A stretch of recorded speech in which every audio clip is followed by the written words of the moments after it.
여러분 안녕하세요. 바둑캔입니다. 요즘 인공지능 시대를 맞이하여서 기력과 상관없이 묻지마 삼삼정석이라고도 하죠. 초중급자 여러분들 바둑에서도 삼삼정석을 흔하게 볼 수 있는 시대가 도래했습니다. 삼삼정석에서 가장 많이 나오는 형태가 바로 좌하기의 모양이죠. 삼삼 침입을 하고 한쪽을 막아서 늘었을 때 나를자로 일단락이 되는 모양인데, 이러한 모양에서 당장은 손을 빼고 두다가 이 모양을 이제 흙으로 둔다면은 입구자를 지켜서 이렇게 모양을 단단하게 지키면서 백돌에 대한 공격을 엿보는 수가 대세점이고, 또 백이 흙의 모양을 나를자로 씌워가는 자리가 굉장히 좋은 곳인데요. 나를자로 씌웠을 때 어떻게 대응을 하면 좋을지, 오늘은 이 삼삼정석 이후에 필수로 알아야 할 나를자 씌움 변화에 대해서 알려드릴 예정입니다. 의외로 많은 분들께서 특히 제가 젖바둑에서 이런 모양을 만약에 둔다면은요, 그냥 밀어서 이렇게 진행을 하시더라고요. 한 번 더 미는 분들도 계십니다. 굉장한 악수이고요. 이 선을 밀면 밀수록 악수다라는 거죠. 네, 그래서 나를자 이 시움에 대한 대비를 반드시 하고 계셔야 되는데, 여러분들이시라면 어떻게 대응을 하시나요? 그럼 강좌 시작에 앞서 좋아요, 구독 부탁드립니다.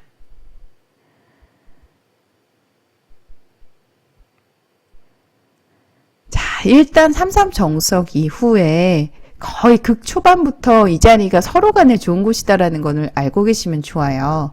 이렇게 지켜가는 것이 안정하는 측면에서도 상당히 안정적인 수고, 또 상대방의 돌에 대한 공격을 엿보는 대세점이기도 합니다. 자, 그런데 이제 실전에서 이런 모양이 등장을 했어요.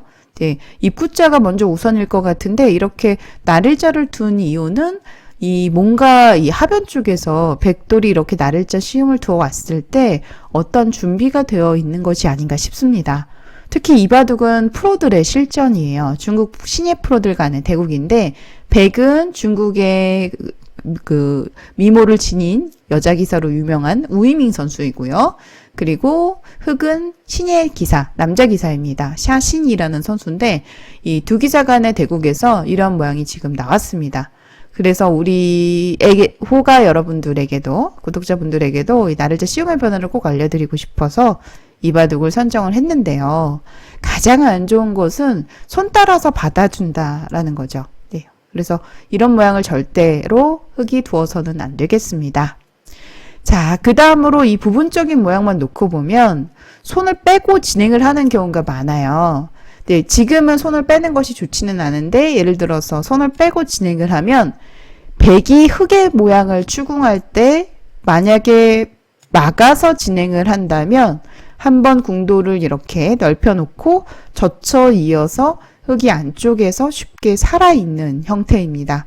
이러한 형태가 나오게 되면 또 흙이 선수까지 가져갈 수가 있어서 좀 만족스러운 결과이고요. 그래서 보통은 백이 흙의 모양을 막아서 추궁하는 것이 아니라 이렇게 늘어서 추궁을 합니다. 이럴 때는 부득이 한번 밀어놓고 한번 밀어놓은 상태에서 다시 귀 쪽을 막아서 살아둡니다. 그러니까 손을 뺐을 때 이런 모양이 나오는데요. 만약에 나를자로 당장 씌워 온다면 이렇게 당장 밀어서 대응을 하는 것은 상당한 악수겠죠. 그러니까 손을 뺐을 때 백이 맞게 되면 찔러서 젖혀 있는 것이 정수고, 그리고 늘어서 만약에 좀 변 쪽에 두터운 외세를 가져가고자 늘어서 활용을 한다면 이때 밀어서 막는 것이 정수입니다. 하지만 지금 이렇게 진행이 되면 좀 전에 지금 흙의 나를자의 그 행마로 굳혀둔 하변의 모양이 새가 확 죽어요. 그래서 흙은 좋지 않습니다. 지금은 이 한 점의 그 배석을 살려서 나와서 끊어야 되는 장면이고요. 실전 진행이 되겠습니다. 자, 이 모양을 놓고 봤을 때 이 한 점을 버릴 수는 없겠죠. 너무 큽니다. 실리로 크기 때문에 살려야 되는데 무조건 느는 수를 일감으로 떠올리시고 알아두셔야 합니다. 자, 늘었을 때 보통은요, 이 모양만 놓고 보면 흙이 늘어서 행마를 하고요. 백은 입구자 정도로 행마를 해서 싸움이 펼쳐지게 됩니다. 그러니까 이 나와서 끊고 일어나는 싸움은 주변 배석을 잘 봐야 되는데 뭐 지금 보더라도 충분히 그 백석점이 하변에서 뭔가 준동하는 데 있어서 전혀 문제가 되지 않죠. 상당히 공간이 넓기 때문에 공격될 만한 돌이 아닙니다. 이런 식으로 행마를 하면 오히려 백은 살아가게 되고 흑이 몰리게 되는 상황인 거죠. 네, 그래서 첫 수로 당연히 이렇게 늘어서 이제 두는 것이 정수이고 부분적으로는 평범한 배석에서는 그냥 늘어서 이렇게 이러한 싸움으로 가져가는 경우가 많습니다. 호구를 친다든지 지금 아래쪽으로 가는 것이 더 좋아 보이거든요. 근데 이제 배석에 따라서 행마를 좀 달리 하시면 되겠습니다. 자, 그런데 문제는 지금 이 흑이 지금 주변의 돌을 좀 이용해서 백돌을 막아갈 수가 있습니다. 막았을 때 만약에 흑이 젖혀가게 되면 따라서 젖혀가고요. 는다면 이 모양이 이런 식으로 끊겼을 때 돌림을 당하게 돼요. 그 우형으로 똘똘 뭉쳐서 백이 많이 당한 형태거든요. 이런 모양이 나온다면. 그래서 흑의 미는 수가 아주 유력한 장면입니다. 원래 보통은 그냥 늘어서 받아주더라도 그 변해서 좀 공간이 넓은 상황에서는 이 미는 수 자체가 두렵진 않습니다만, 근데 지금은 이렇게 미는 수가 적극적인 수이고 지금 배석을 살리는 데 있어서 최선이에요. 그러면 백은 젖히는 수보다는 일단 한번 늘어서 받아주고요.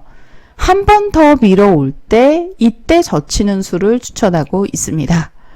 인공지능 추천수를 살펴보니까 실전에는 이 흑에게 이 밀리는 게 싫어서 단수를 결행했는데 이 수가 상당한 악수더라고요.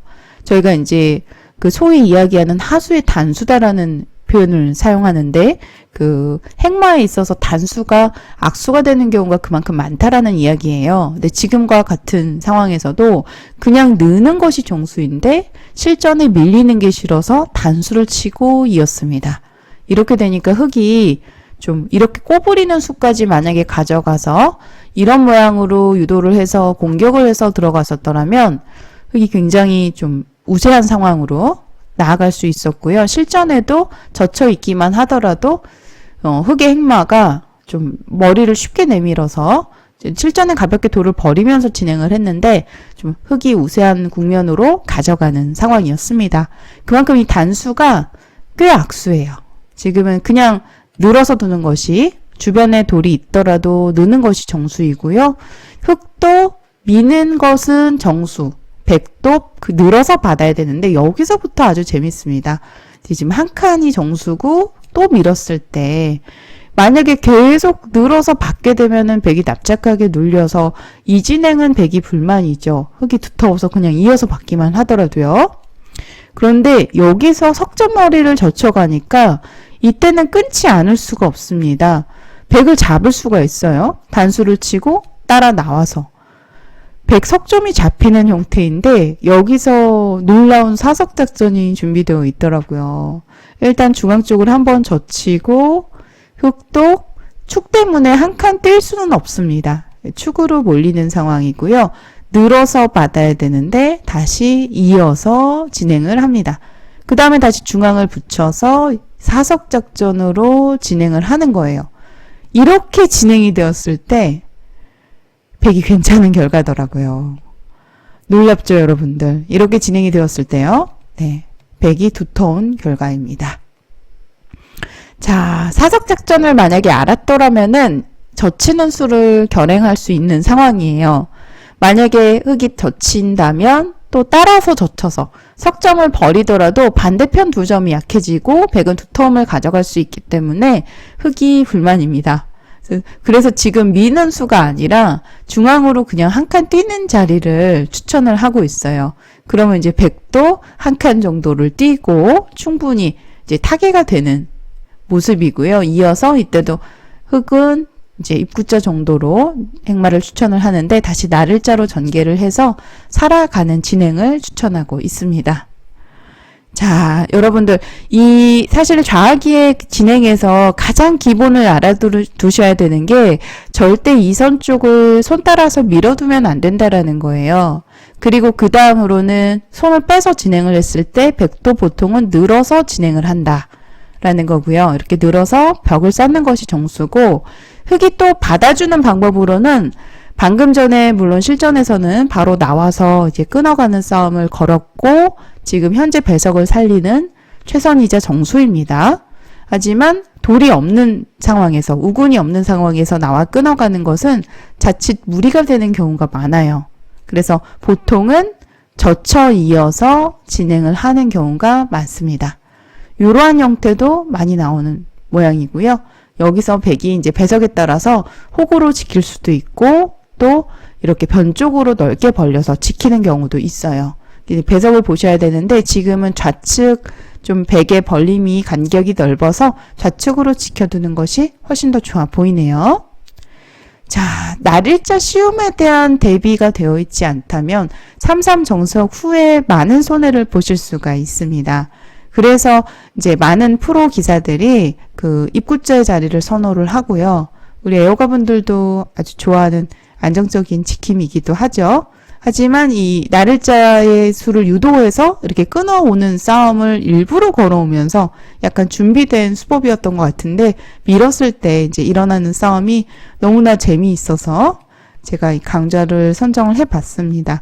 젖혀서 멋지게 사석작전하는 이렇게 먼저 중앙을 젖히더라도 똑같습니다. 흙도 늘어서 받아야 되는데요. 단수를 쳐서 이렇게 돌을 버리는 사석작전을 진행을 했을 때 백이 괜찮습니다. 자, 날일자 시움에 일단 주변 돌이 있다면 방금 전에 보여드린 제가 설명드린 나와서 끊어가는 싸움으로 대응을 해보시고요. 우군이 없는 상황에서라면은 이렇게 날일자 씌워가는 자리가 굉장히 통렬한 자리, 급소일 때가 많습니다. 받아주지 않았을 때는 백도 물론 막는 수도 가능하지만 지금은 무조건 이곳을 늘어서 흙에게 이선 미는 자리를 약간은 유도하면서 악수 교환을 유도하면서 모양을 정리하는 것이 훨씬 더 좋아 보이는 장면이에요. 자, 이렇게 해서 오늘은 프로들 실전에서 나온 삼삼정석 그 이후의 변화에 대해서 알려드렸습니다. 날일자 시움에 어떻게 대응을 하셔야 될지 이제는 조금 감이 잡히셨을 것 같은데요. 여러분들 실전에서 잘 한번 활용해 보시길 바랍니다. 그럼 오늘 강좌는 여기서 마치도록 할게요. 시청해주신 여러분들 고맙습니다.